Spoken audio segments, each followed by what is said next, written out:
Hello YouTube, Manco924 here. What you see here is the Testors M4A3 tank. It's a Sherman 1/35 scale model. It does not require glue. It is a very easy tank to assemble.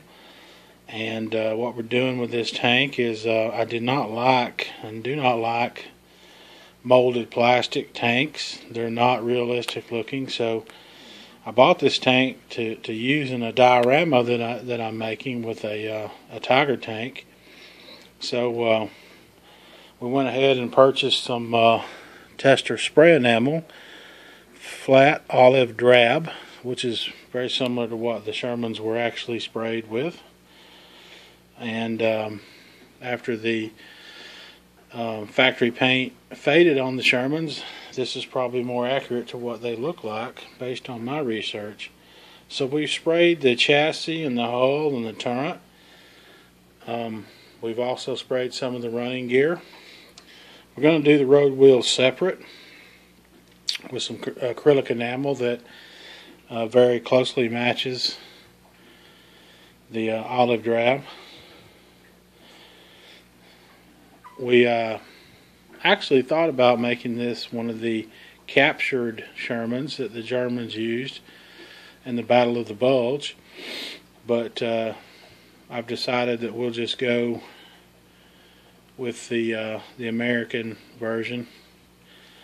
The only drawback was that the decals, I had to paint over those, and I'll have to buy some decals and print those with my printer and put those back on the tank when we get it finished. But I'm not really worried about that, because the if you look right there, the Testors decal is not really authentic anyway. That's not what the Americans used on this particular version of the tank.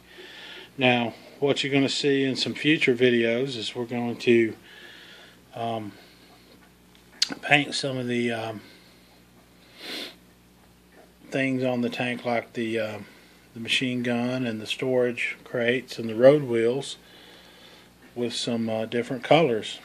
The storage crates were actually most of the time they were just made out of wood, so we will paint those with a color that will mimic wood. And the road wheels, haven't decided on the color yet, but I'm going to go with something that very similar to what you would see on an authentic Sherman. The machine gun is going to be black. That's about it. We're not going to get too fancy with this model. For 14 bucks, it's a decent little model. We'll post some updates later. Manco924 out.